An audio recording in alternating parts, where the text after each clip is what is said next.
Vous êtes en couple avec une personne qui n'a pas peur de vous perdre, qui n'a pas, qui n'a pas peur de vous voir partir. Ouais. Partez dès maintenant.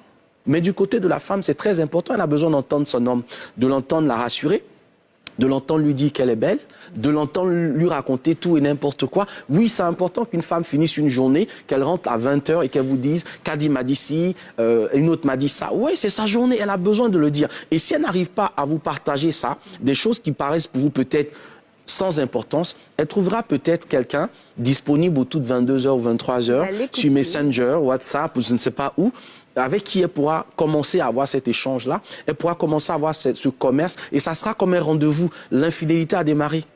Ouais. Parce qu'elle trouve le moyen de s'extérioriser, de s'exprimer avec quelqu'un d'autre, et à ce moment-là... et la suite est inévitable, en fait. Mais dites-moi, il y a un adage qui est très africain, qui dit « on ne quitte pas son homme parce qu'il nous a trompés ».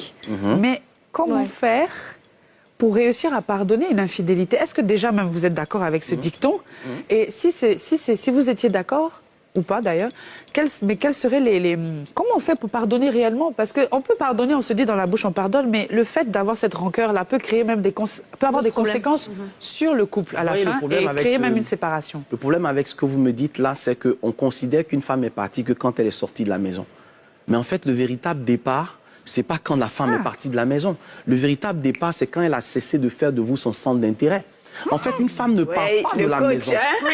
Non, une femme ne part pas de la maison quand elle a soulevé son sac. Quand elle a soulevé son sac, ça fait 3 ans qu'elle est partie. En tout cas. Oui, ça met énormément de temps à partir. Attention les hommes, écoutez bien s'il vous plaît. Si vous de vous faire des reproches. Quand une femme arrête de vous embêter, sachez qu'elle a commencé à partir déjà.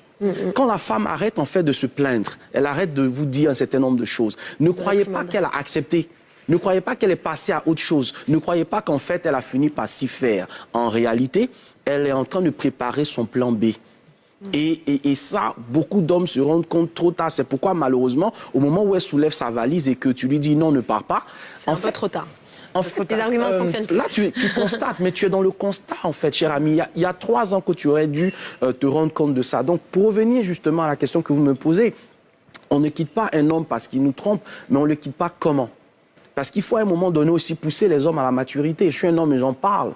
Il y a beaucoup d'hommes qui sont encore des gamins, malheureusement, qui n'ont pas fini de grandir. Il ne faut pas juger la maturité d'un homme par son poste dans la société. Il ne faut pas juger la maturité d'un homme par les cheveux grisonnants ou par la barbe grisonnante comme celle que j'ai. Non, il ne faut pas juger un homme par son âge, parce que l'âge ne fait pas la maturité. Vous pouvez avoir un homme de 60 ans qui a des instincts de gamin, qui n'a pas encore fini de jouer dans les boîtes, qui n'a pas encore fini de fouiller toutes les